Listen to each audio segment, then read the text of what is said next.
What is up, Heat family? Today we're going to be discussing Ronster rides. With that being said, let's jump right into the video. Starting with a price tag of $3,850, I introduce you to the P51 Bullet. Not only that it has a reasonable price, it's also street legal. Let's jump right into the specs. This would be considered a Class 2 e-bike with 20 plus miles per hour cruising and with a 28 to 32 miles per hour top speed when it's unlocked. This e-bike is pushing a 750 watt motor, also giving you a maximum performance with stainless steel gears. This e-bike is also compliant with Class 2 regulations, making it classified as a bicycle, and also equipped with fully adjustable rear and front suspension. This bike also has an estimated 40 plus mile range, running off a 48 volt battery. Comment down below if you would cop this bike. Starting with a price tag of $2,999, we have the Electro Co RTR. Now let's break down the specs. This max speed for this bike would be considered 50 plus miles per hour. This bike is running off a 72 volt battery pack, with 8,000 watts being the max output of power. This bike has 3 selectable levels of power. On a stock battery, you can get up to 25 miles. The charging time for this bike is between 1 to 4 hours, depending on the charger, which includes a 5 amp charger. The suspension on this bike also includes a 48mm EMC tuned adjustable forks with a pit bike grade adjustable rear shocks, and including adjustable peg mounting positions with pegs designed by ENC. The detachable seat also gives you full access to the battery. This bike also includes a removable subframe and designed with the ENC steel frame. Also peep the digital display. This bike is mainly built for performance and upgrades for all riders. Would you cop the RTR? Starting at a price tag of $4,999, here we have the ProRide SS 3.0. Let's jump into the specs. This e-bike has a top speed of 62 miles per hour, going from 0 to 30 miles per hour in under 2.0 seconds. This bike is also running off of a 72 volt swappable battery. This e-bike also has a range of 64 miles plus if you keep a steady rate of 15 miles per hour. And you can maximize the range on this bike to 100 plus miles if you keep a steady rate of 15 miles per hour, and also subject to terrain variations. My favorite feature on the bike may have to be the tail light and headlight switch. After owning a Surron for quite some time, I would have to say that the light drains majority of my battery since there's no options to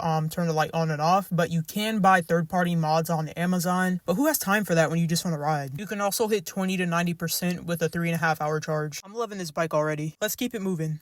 Here we have the final boss. With a price tag of $5,499, we have the Atlas Sigma, which comes in black and red, or standard, or MX. I'm going to insert a clip of the peak performance of this bike. 3, 2, 1, go.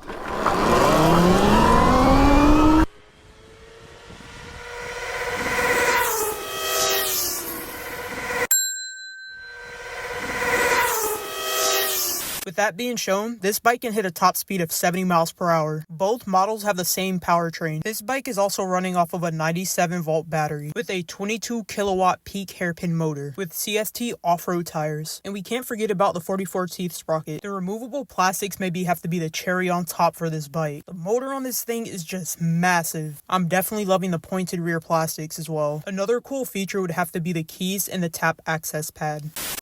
I wanted to include a quick disclaimer. This video is not sponsored in any way, but if you are interested in the bikes, you can check them out at ronsterrides.com. I will go ahead and include the link down below. I would like to thank everyone that has been tuning in to me recently. We are so close to hitting 1K. You guys have been going crazy with the views. Once again, I have not forgot about that giveaway. Stay tuned for updates, and once again, thank you guys for joining me on this journey.